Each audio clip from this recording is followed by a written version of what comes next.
Salam kejujuran. Hari ini 13 November 2025. Alhamdulillah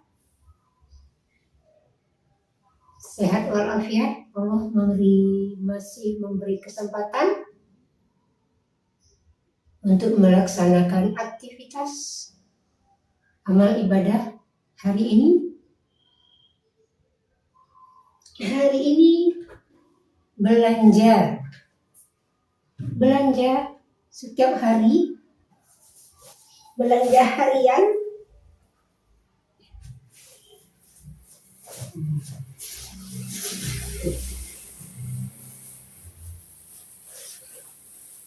Ini beli beras Serang sekilonya 14.000 di toko yang berbeda.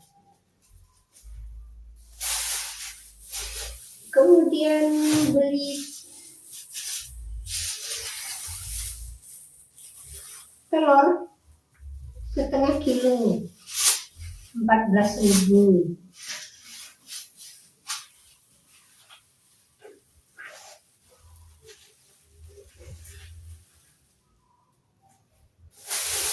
Beli roti goreng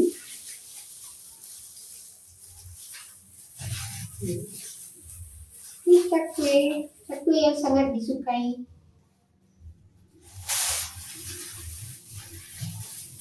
Beli bawang merah seperempatnya 10.000, tapi boleh diambil setengah jadi 5.000 rupiah.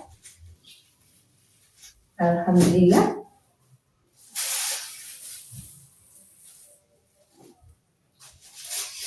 Ini beli cabai keriting seperempatnya 10.000.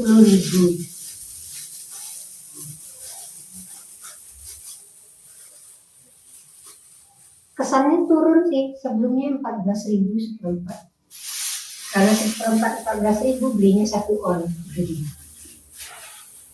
Nah, ini tomat seperempat 3.000. Nanti bisa dimasak. Masak apa saja. Begitulah belanja sehari-hari. Harganya turun naik. Kalau butuh berapa, alhamdulillah boleh. Tapi kalau di pasar biasanya 1 on, seperempat, setengah on, pakai timbangan. Tapi apapun itu, alhamdulillah masih ada yang jualan, masih ada rezeki untuk membeli, aman, berbelanja dengan aman, tentram, menyenangkan. Bagaimanapun dalam berdagang, berbisnis, itu yang diutamakan itu adalah kejujuran. Biasanya kejujuran dalam harga, dalam timbangan, ukuran atau takaran. Karena kalau kita berbuat jujur, pedagang itu jujur, biasanya banyak yang langganan, menjadi pelanggan. Tokonya bagus, tokonya barang yang dijual itu cocok sesuai harga. Cuma kadang-kadang kalau ramai ya antri, nunggu. Kalau mau ya ikut antri. Giliran kadang yang nunggu toko kan cuma 1 orang, 2 orang. Tapi banyak pelanggan. Kalau banyak pelanggan berarti kan disukai orang, banyak yang beli. Mungkin barangnya bagus, kualitasnya sesuai harganya, sesuai timbangannya.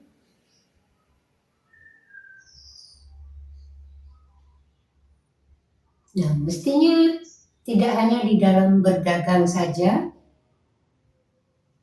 kita melaksanakan, menjalankan kejujuran, nilai-nilai kebenaran.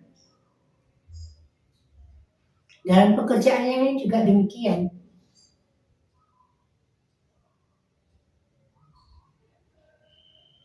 Tapi untuk memulai, kita mulai dari diri kita sendiri. Diri kita dulu yang ditanamkan untuk berbuat jujur. Kalau kita sudah melaksanakan yang seperti itu, kejujuran, disiplin, kerja keras, kesetiaan, dan kita itu ajarkan kepada anak-anak kita contohkan sehari-hari. Dari mana kita bisa memulai kejujuran? Dengan kesadaran bahwa segala sesuatu berasal dari Allah dan kembali kepada Allah, kemudian dipertanggungjawabkan. Karena dipertanggungjawabkan, maka kita berhati-hati dalam melaksanakan aktivitas sehari-hari, amal ibadah kita, perbuatan-perbuatan kita, karena kita pasti akan kembali kepada Allah, dimulai dari kematian. Kita tidak tahu kapannya datang kematian, dan pasti mati.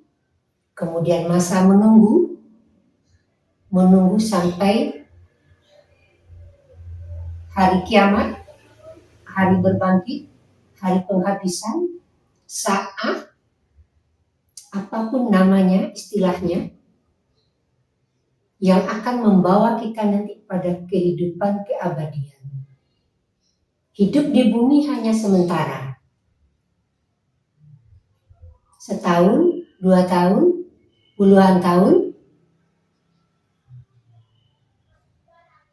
tapi kita laksanakan dengan tunduk patuh hanya kepada Allah, menjalankan perintahnya dan meninggalkan larangannya.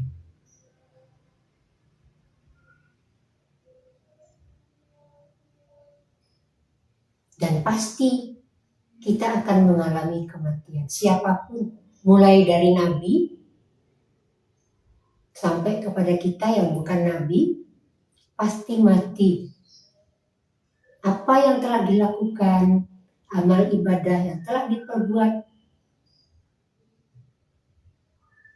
itulah jaminan nanti di kehidupan kedua yang akan mengantarkan kita sebagai penduduk surga atau penduduk neraka.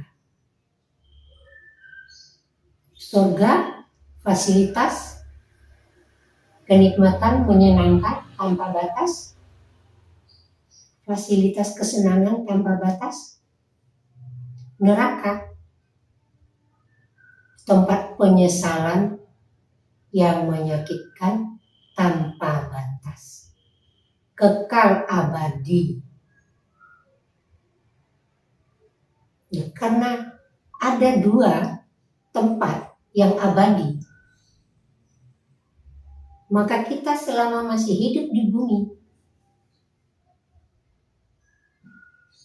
tunduk dan patuh melaksanakan perintah Allah dan meninggalkan semua larangannya. Dan kita tidak ada jaminan seperti Nabi dijamin surga. Tapi kita diberi kesempatan untuk bertobat, diberi kesempatan untuk introspeksi diri, menyadari perbuatan-perbuatan yang sudah dilakukan. Setiap hari dilakukan introspeksi diri.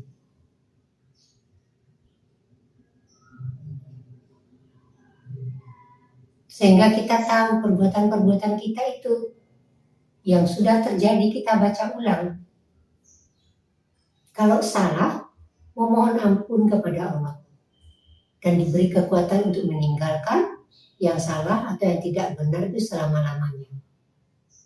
Kalau benar, semoga Allah menjadikan itu sebagai satu amal ibadah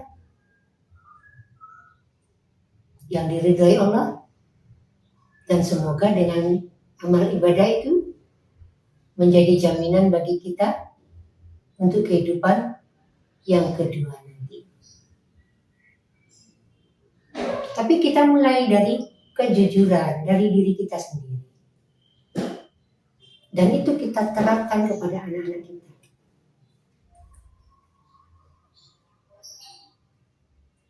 Contoh, kita ngajari anak kita keberanian, berani menyampaikan pendapat,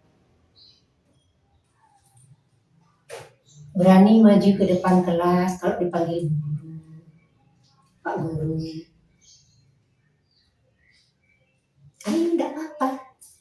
Tapi aku nggak bisa bicara, tapi aku malu nanti ditertawakan teman-teman. Kita kasih semangat. Gini caranya kalau mau di depan kelas. Kalau misalnya besok pelajarannya apa? Kalau pelajarannya IPA, pelajarannya sejarah, tentu kamu kan sudah belajar sebelumnya. Nah, sampaikan di depan kelas, bercerita. Iya, coba kamu bercerita. Tadi tidak usah pelajaran sekolah, tadi bangun tidur.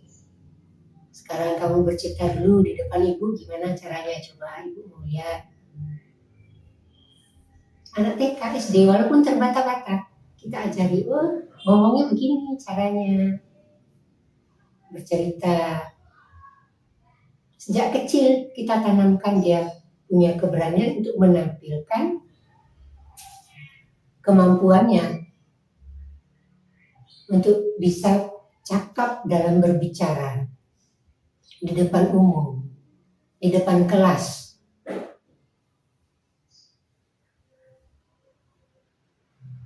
Kita ajarkan terus sehingga dia pintar berdiplomasi, pintar berbicara dengan alasan-alasan yang real, sesuai kalau itu pelajaran tentu berdasarkan kurikulumnya. Itu salah satu kita mencontohkan keberanian kepada anak. Ada dalam Al-Quran seseorang yang sangat berani menghadapi seorang pemimpin, raja zolim zaman itu disebut seperti itu, Nabi Ibrahim.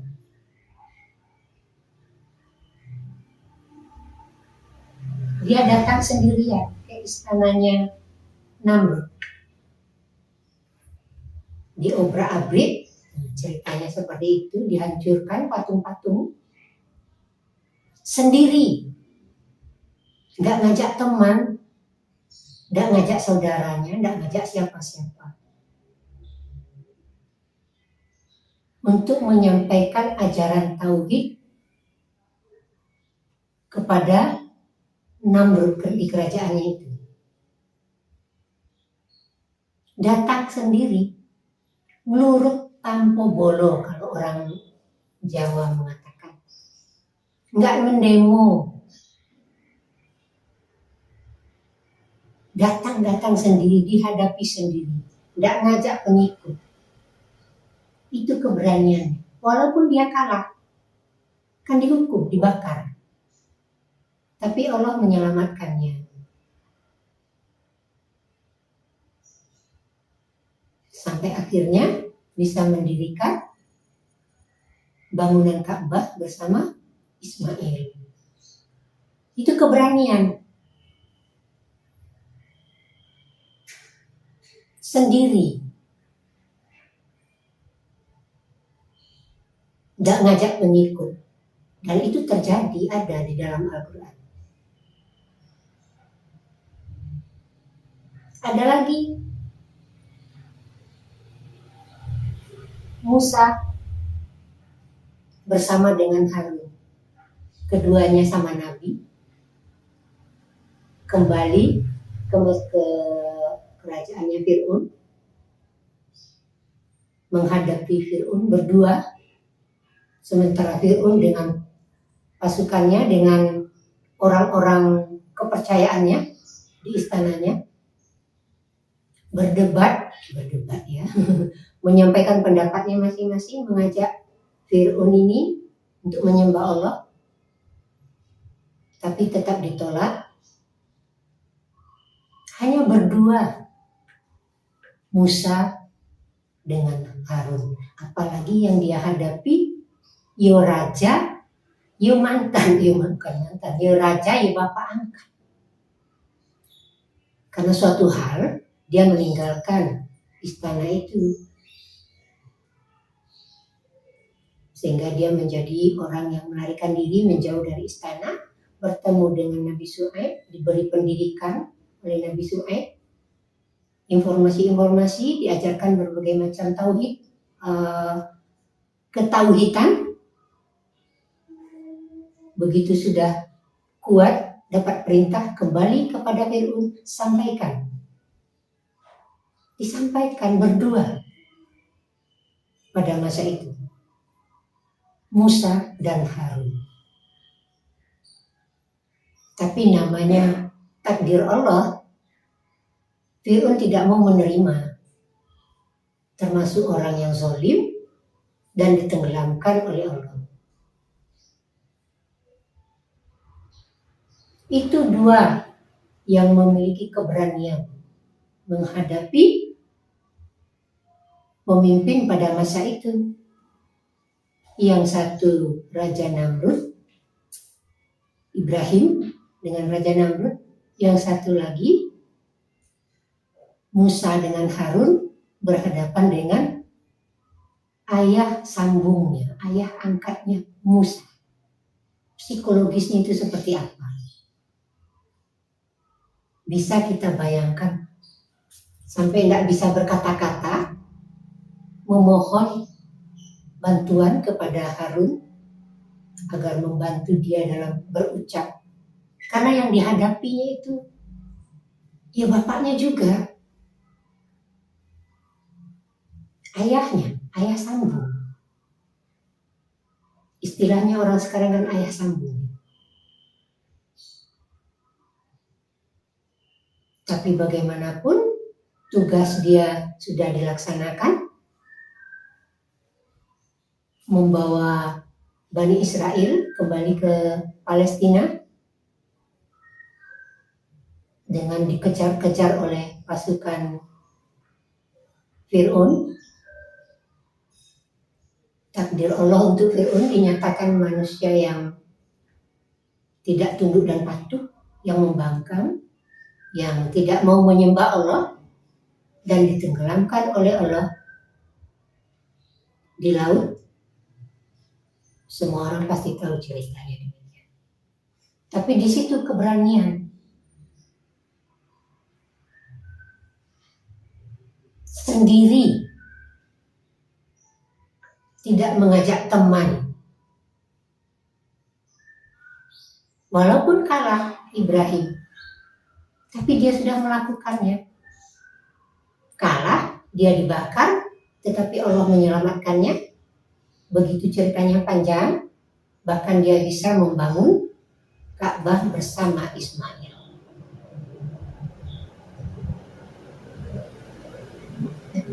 Nilai-nilai keberanian itu kita tanamkan juga kepada anak-anak kita. Kita sampaikan, kita ceritakan, dan kita ajarkan. Kalau dia sekolah, kita ajarkan. Kalau dipanggil guru, Pak Guru, maju ke depan kelas, bercerita, dilaksanakan, jangan takut. Sekali, dua kali mungkin malu, mungkin juga ditertawakan teman-teman, itu biasa. Itu nanti akan kamu ingat sebagai pengalaman. Dulu pernah bercerita tentang kesenangan disuruh oleh guru bahasa Indonesia. Coba ceritakan apa yang kamu sukai di luar jam sekolah. Oh, saya suka main game. Iya, silakan bercerita. Game apa judulnya? Bagaimana cara mainnya? Siapa tokohnya? Kamu di situ berperan sebagai tokoh siapa? silakan cerita. Bercerita anak. Nah, orang tua kan sudah mengajarkan, tinggal nanti dievaluasi. Pulang sekolah anak datang, tadi Bu bercerita, disuruh Bu Guru cerita apa. Pokoknya cerita apa saja, siapa saja itu boleh bercerita sesuai pengalamannya. Nah, kamu cerita apa? Aku cerita gameku, aku cerita film kartunku, aku cerita apa saja yang aku tonton, kucing-kucing lucu.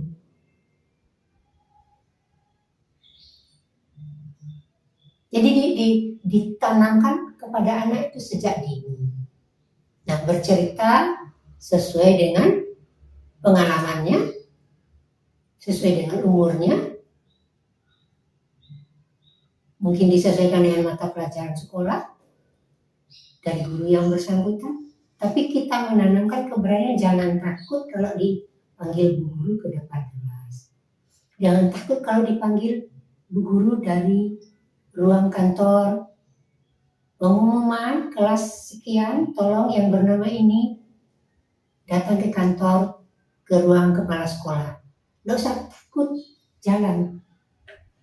Izin guru yang ada dalam kelas. Izin dulu, saya dipanggil ke kantor kepala sekolah. Walaupun dipanggil kepala sekolah, jangan langsung luyur keluar begitu saja. Izin dulu sama ya guru yang ada di dalam kelas. Begitu masuk, sampai di ruang kepala sekolah, ketuk pintu. Assalamualaikum, selamat pagi. Jadi nilai-nilai kesehatan itu kita tanamkan kepada anak-anak sejak dini. Dari apa yang dia lakukan, kita bisa melihat kejujurannya, disiplinnya, kerja kerasnya, kesetiaannya. Dari satu aktivitas yang kita tugaskan, belajar di sekolah, kita pantau, kita lihat, kita evaluasi, kita analisa. Kalau ada yang kurang didiskusikan, dicari solusinya. Nah, di situ kita bisa melihat seberapa jauh anak-anak kita sudah melaksanakan nilai-nilai kejujuran.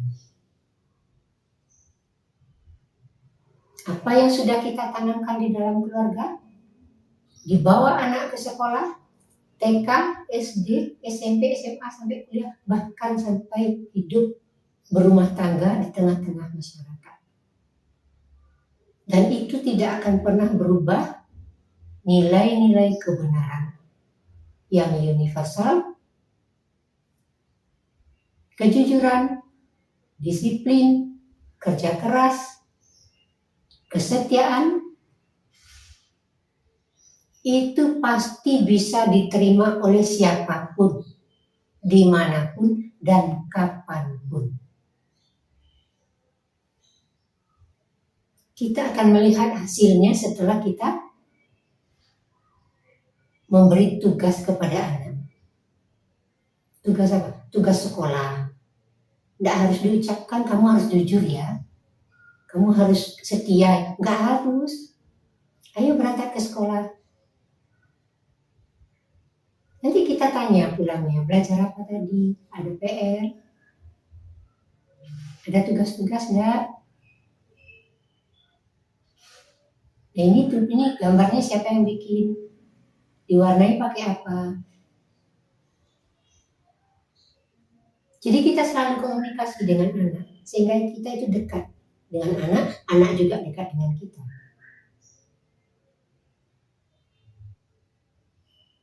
Jadi kita ajarkan sejak dini nilai-nilai kejujuran,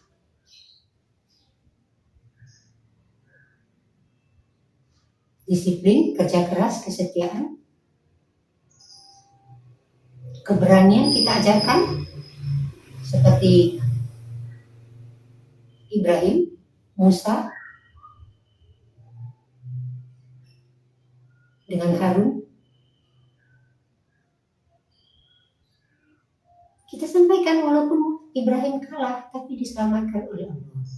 Misalnya kalau kamu maju ke depan kelas ditertawakan teman, tidak apa-apa. Nanti kan bisa diperbaiki.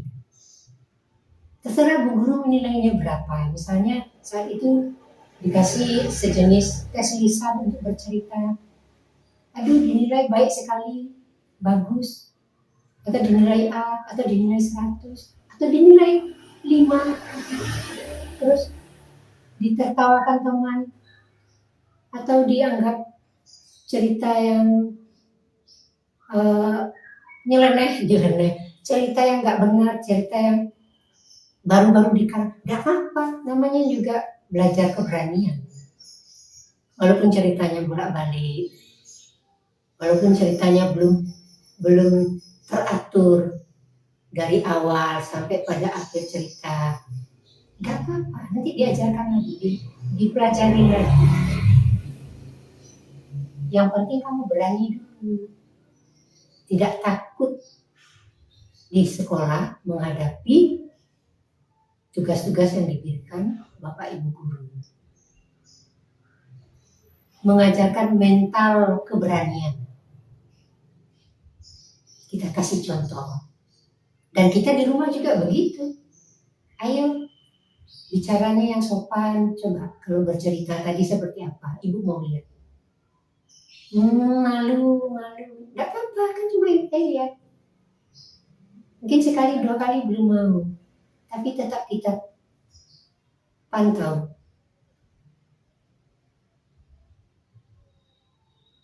Jadi segala sesuatu berasal dari Allah, kembali kepada Allah, dan dipertanggungjawabkan. Apapun aktivitas kita, sekecil apapun itu, berasal dari Allah dan kembali kepada Allah. Bahkan diri kita pun berasal dari Allah, kembali kepada Allah melalui proses kematian, dengan berbagai macam proses setelah kematian, sampai akhirnya dibangkitkan kembali, atau yang disebut dengan hari kiamat, saat hari penghabisan, berbagai macam istilah. Untuk apa? Untuk mempertanggungjawabkan apa yang kita lakukan selama hidup di bumi. Yang pada akhirnya kita itu dimasukkan dalam penduduk surga atau termasuk kepada penduduk neraka. Dan itu abadi selamanya.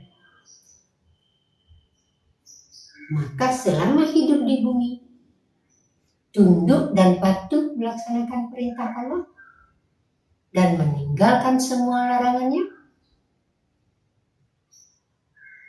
dan kita melakukan introspeksi diri,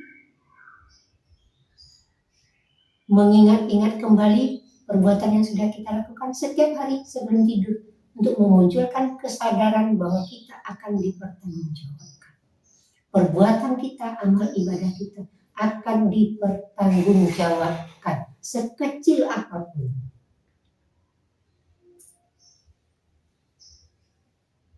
Maka sehari-hari kita tanamkan pada anak-anak kita nilai-nilai kebenaran universal, kejujuran, disiplin, kerja keras, kesetiaan, bagaimanapun nanti apa yang kita berikan, apa yang kita pertanggungjawabkan. Dan begitu juga dengan anak, karena melihat orang tuanya begitu, anak juga akan melaksanakan yang seperti itu. Karena orang tua itu adalah contoh suri teladan yang paling dekat dengan anak. Semoga saja bila dia dewasa, nilai-nilai tersebut dia turunkan lagi kepada anaknya. Regenerasi. Diturunkan lagi.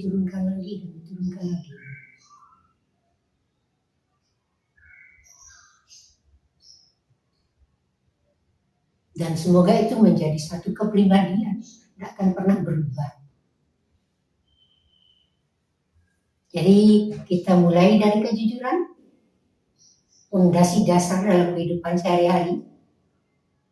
Karena melaksanakan satu aktivitas dengan kejujuran, nilai-nilai yang lain akan mengikutinya.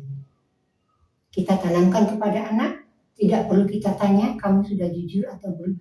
Kita lihat perilakunya. Kita evaluasi. Dari dasar kejujuran, melaksanakan semua perintah Allah, menyadari bahwa segala sesuatu berasal dari Allah, kembali kepada Allah, dan dipertanggungjawabkan agar kita menjadi hamba yang berserah diri totalitas hanya kepada Allah. Hamba yang diperlakukan, disuruh berbuat, dikasih takdir berbuat apapun, dilaksanakan tunduk dan patuh. Hamba dengan kejujuran, tunduk dan patuh, menjadi hamba yang berserah diri secara totalitas hanya kepada Allah. Salam kejujuran.